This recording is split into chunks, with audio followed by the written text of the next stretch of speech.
Okay, Rich Van Tassel back with you, doing our NBA player focus or player profile, and a guy who I probably should have done earlier on this year, and that's Paul George, the shooting guard, small forward of the Indiana Pacers. Of course, for those of you who remember, Paul George had that really tough injury before the start of last season. Was only able to play, what was it, 4 or 5 games last year, and come back. But this year, I got to give Paul George a lot of credit right now. So I'm making up for the fact that I haven't discussed him yet this year. Guy who's averaging 23.4 points per game this year.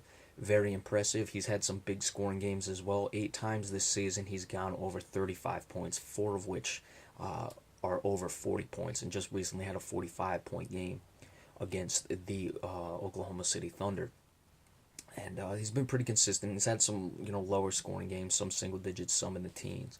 But give him a lot of credit because it looked like that injury could really set this guy back. And he actually just turned 25 years old earlier this month. So he's still got a lot of career left. And this is the highest scoring season he's had as far as points per games last year. Yeah, he only played 6 games last year, 8 points. But give him credit for just at least getting back on the court. And his numbers had gone up every single year. 7.8 his first year, 12.1 to 17.4 to 21.7. So taking out last season where he only played 6 games coming back from the injury, he's now up to 23.4 points per game. I love guys who show progression every single season. We discussed that with guys like J.J. Redick, Gordon Hayward, where they didn't show it exactly every single year. They showed basically improvement. There may have been a year they slipped up, but then started improving again between Redick and Gordon Hayward. Other guys as well I've looked at. But give Paul George credit for the way he's come back, and he continues to improve. Does average 7 rebounds per game as well. A 6'9" guy, you would expect that.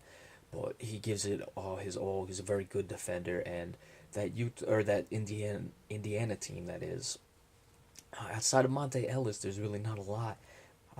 And without Paul George, so he's going to carry this team in the playoffs. And certainly, you have a guy like Paul George. He's good enough to win 1, if not 2 games in the playoff series. I don't know if he would be able to carry them to an upset victory. I suppose it depends on who they would get in the first round. I would look at if they got a team like the Celtics, a more inexperienced team, so to speak. They might have a shot there because they're almost certainly going to be the 7th seed. But I don't expect Boston to be able to rally all the way up to 2.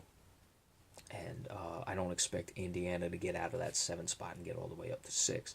So they're likely looking at the Toronto Raptors in the first round. But hey, the Raptors have shown they've been the favorite the past 2 years in the first round. Not been able to get out of the first round. So they'd probably be sweating it out knowing that they have Paul George coming up. Obviously won the most improved player not long ago.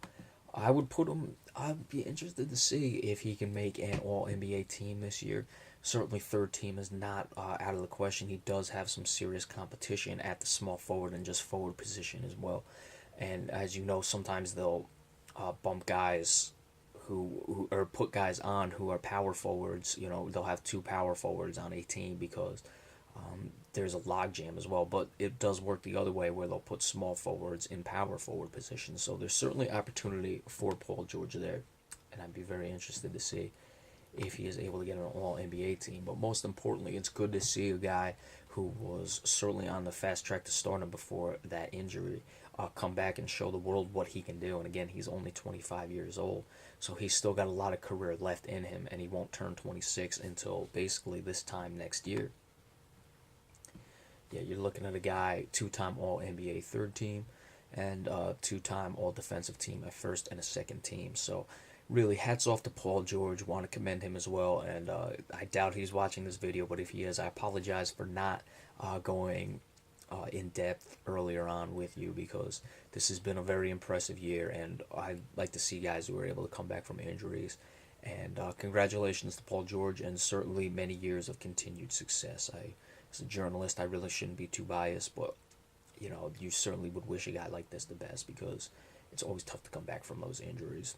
Alright, so then we will be back again in a few minutes in another NBA In-Depth, going to look at the race for 6th Man of the Year. So be sure to stay tuned. We'll be right back.